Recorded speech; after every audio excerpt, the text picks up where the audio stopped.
Well, hello. We are out in the garden and we are getting ready to read The Little Polar Bear, written and illustrated by Hans de Beer.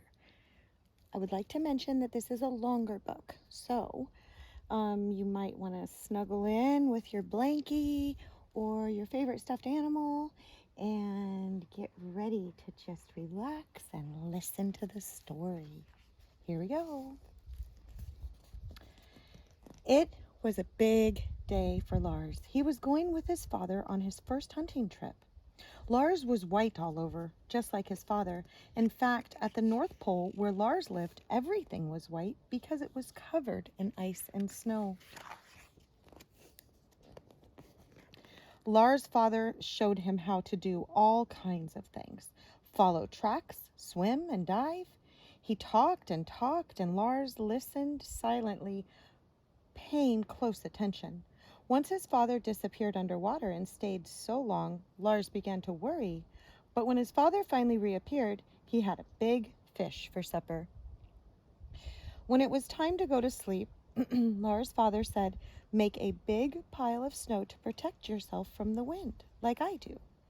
Lars was proud of his pile, but also very tired. He quickly fell asleep, just like his father.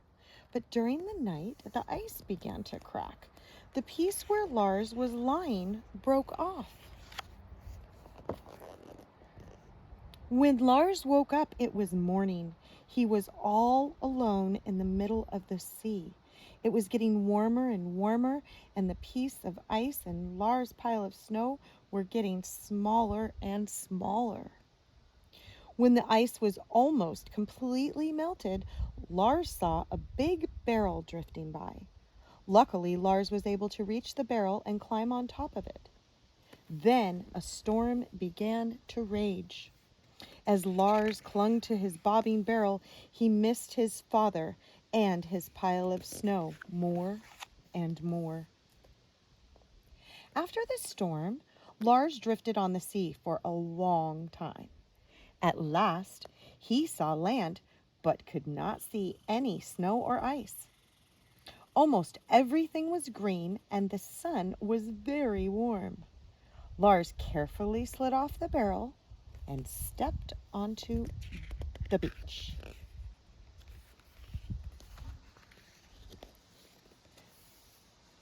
The beach was hot and yellow. It burned Lars' paws. He ran to a river nearby. But just as he was about to plunge in, a very big tan animal sprung out of the water. "Boo!" it said. Lars quickly ran to hide. "I was only joking," called the big tan animal. "I'm Henry the hippopotamus. Who are you and why are you so white?" Lars didn't know the answer to the last question. "Where I come from, everything is white," he said. He told Henry about his long journey and asked him how he could get back to his father. Henry listened sympathetically, but he seemed confused.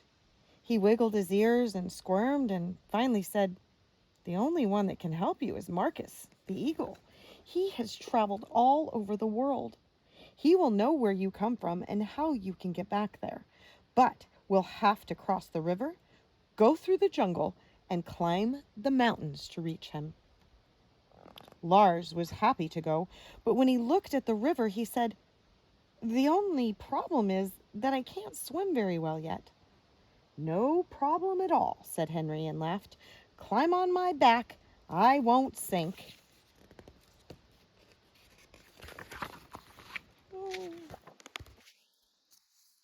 Lars was astonished by all the things he saw in the jungle. Henry patiently explained everything. Lars especially liked the tall brown stalks that Henry called trees. They were such fun to climb. In one brown stalk sat a funny green animal, which suddenly turned white, just like Lars. "It's a chameleon," Henry said. "It can change its color." Lars thought that was a handy thing to be able to do. Oh, are they seeing a butterfly? I wonder if we're going to see a butterfly. And there's some yellow irises, like the purple irises in Lala's garden. At the edge of the jungle, the mountains began. It was a bit cooler, and Lars felt more comfortable. Henry found climbing difficult, but Lars helped him by telling him where to step. After a while, Henry was exhausted. "That's enough for today," he said. "Tomorrow we will continue. Let's rest here and look at the nice view."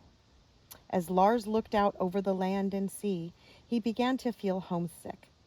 "Cheer up," said Henry. "You'll be home again soon." The next day they climbed higher.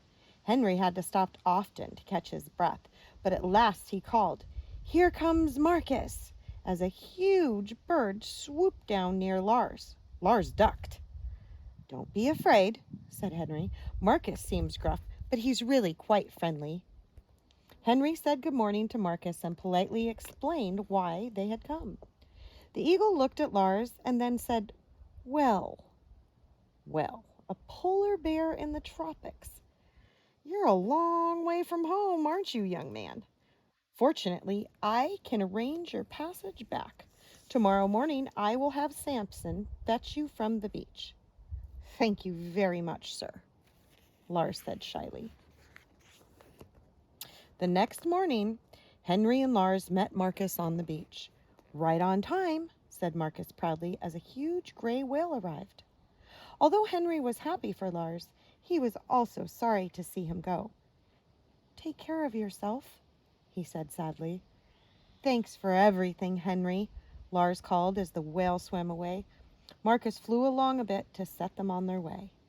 Marcus stood alone on the beach. He kept watching for a long time after Lars and the whale had disappeared. There they are, off on the horizon. Samson swam a long way until they were surrounded by ice and snow. "We must be near your home now," he said. At the same moment, Lars called, "There he is! My father! Father! I'm back!" Lars' father couldn't believe his eyes. There was Lars riding on top of a whale. Lars' father was very tired from looking for Lars, but he wasn't too tired to catch a big fish for Samson to thank him. Samson waved as he swam away. "And now," said Lars' father, "we must go straight home because your mother is very worried." On the way home, Lars rode on his father's back. Everything was white and he was surrounded by snow and ice. But this time, Lars talked and talked while his father was silent. He told his father about all the amazing things he had seen. Henry, the tall brown stalks, Marcus, and much more.